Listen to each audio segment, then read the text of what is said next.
जय माता दी दोस्तों। आज की वीडियो में हम बात करेंगे मैहर के बारे में कि कब जाएं, कहाँ रुके और खाने पीने की व्यवस्था, और लास्ट में टोटल बजट की बात करेंगे। सो आइए जानते हैं इसके बारे में। सो दोस्तों, सबसे पहले बात करते हैं हम मैहर कैसे पहुँचें। मैहर तक पहुँचने के लिए निकटतम हवाई अड्डा जबलपुर, खजुराहो और इलाहाबाद है। इन हवाई अड्डों से आप ट्रेन, बस या टैक्सी से आसानी से मैहर तक पहुँच सकते हैं। जबलपुर से मैहर दूरी 150 किलोमीटर है, खजुराहो से मैहर दूरी 130 किलोमीटर है और इलाहाबाद से मैहर की दूरी 200 किलोमीटर है। आप आसानी से वहां पहुंच सकते हैं। तो दोस्तों आइए बात करते हैं ट्रेन द्वारा। आमतौर पर सभी ट्रेनों में मैहर स्टेशन पर रोक नहीं होता, लेकिन नवरात्र उत्सव के दौरान ज़्यादातर ट्रेनें मैहर पर रुकती हैं। सभी ट्रेनों के लिए निकटतम railway station junction Satna station से मैहर स्टेशन की दूरी 36 किलोमीटर है और मैहर स्टेशन से कटनी स्टेशन की दूरी 55 किलोमीटर है। आप आसानी से वहां पहुंच सकते हैं। सो दोस्तों आइए बात करते हैं सड़क मार्ग से। मैहर शहर अच्छी तरह से राष्ट्रीय 7 के साथ सड़क से जुड़ा हुआ है।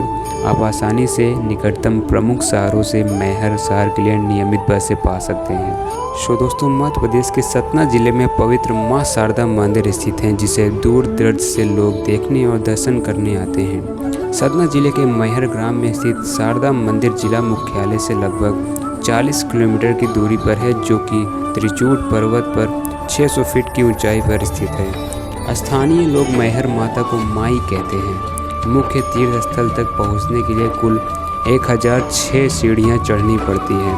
तो आइए एक एक करके मैहर स्थित मां शारदा मंदिर की यात्रा से जुड़े बातों को जानते हैं। और सो दोस्तों, मैहर के ट्रिप पे जाने के लिए सबसे बढ़िया समय, वैसे तो पूरे साल भर माता के द्वार लोगों को आना जाना लगा रहता है, लेकिन खास तौर से नवरात्रि में यहाँ मेला लगता है, जिसे देखने लाखों की संख्या में लोग पहुँचते हैं। दोस्तों, मैहर का मंदिर काफ़ी ऊंचाई पर स्थित है और वहाँ पहुँचने के लिए 1000 सीढ़ियाँ चढ़नी पड़ती है। ऐसे में आप चाहे तो सीधे रोपवे के माध्यम से भी माता के द्वार तक पहुँच सकते हैं। हालांकि यह रोपवे मुफ्त नहीं है। टिकट दर की बात करें तो वैसे तो 118 रुपये, जबकि 3 से 10 साल के बीच के बच्चों के लिए 11 रुपये की टिकट है। रोपवे का सफ़र काफ़ी अच्छा अनुभव देता है। हालांकि सीढ़ियाँ चढ़ने का भी एक अलग ही मज़ा है।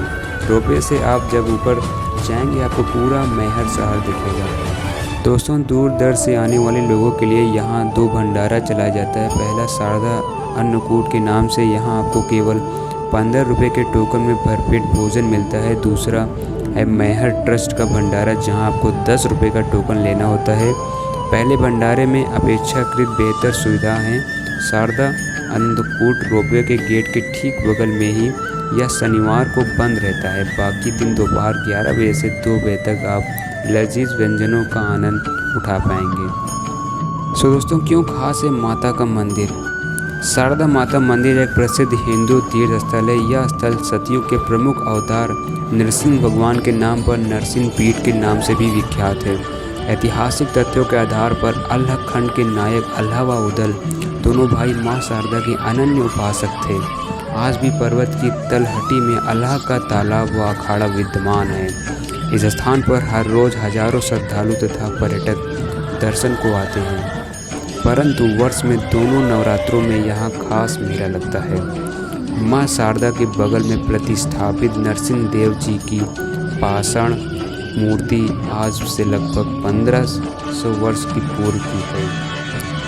सो दोस्तों, नाम के पीछे की कहानी आप जानते हैं कि नहीं जानते? आइए आपको बताते हैं। पौराणिक कथाओं में जो वर्णित है उस हिसाब से इस स्थान पर माता का हार गिरा था।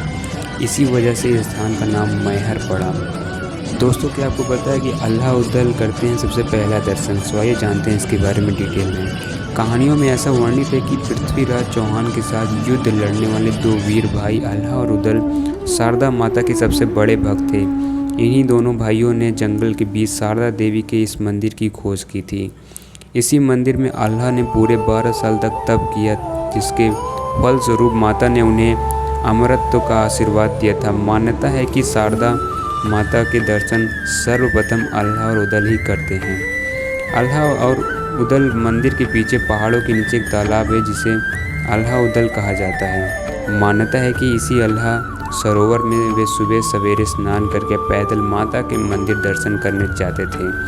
अभी के वक्त ये में सरोवर में काफ़ी कमल के फूल खिले हुए हैं, जिसे देखने का मन प्रसन्न हो जाता है। इस तालाब से करीब 2 किलोमीटर आगे बढ़ने पर एक अखाड़ा है। इस अखाड़े के बारे में कहा जाता है कि यहाँ दोनों भाई अधा और उदल कुश्ती लड़ा करते थे। और माता के मंदिर में उत्पत्ति के पीछे एक बहुत ही प्राचीन पौराणिक कथा प्रसिद्ध है। कहते हैं कि सम्राट दक्ष की पुत्री सती भगवान शिव के ब्याह करना चाहती थी, परंतु राजा दक्ष शिव को भगवान नहीं, भूतों और अघोरियों का साथी मानते थे और इस विवाह के वह विरोधी थे। सती ने पिता के विरुद्ध जाकर भगवान शिव से विवाह किया। कहानी आगे बढ़ती है और राजा दक्ष बृहस्पति सर्व का यज्ञ करते हैं। इस यज्ञ में ब्रह्मा, विष्णु, इंद्र समेत सभी देवी देवताओं को आमंत्रित किया जाता है, लेकिन शिव को बुलाया नहीं भेजा जाता।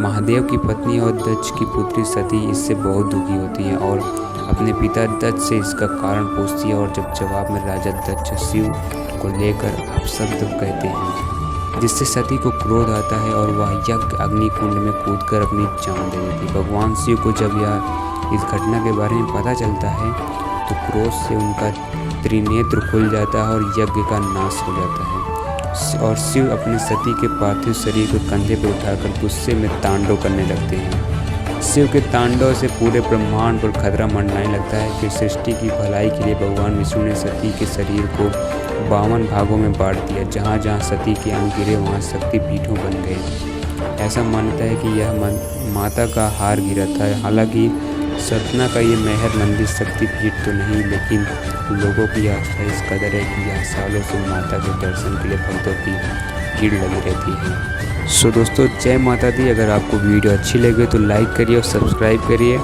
और शेयर करिए अपनी फैमिली मेम्बर्स के बीच में, और कोई भी गलती होगी तो क्षमा करिएगा। सो जय माता दी, दर्शन करिए आप लोग।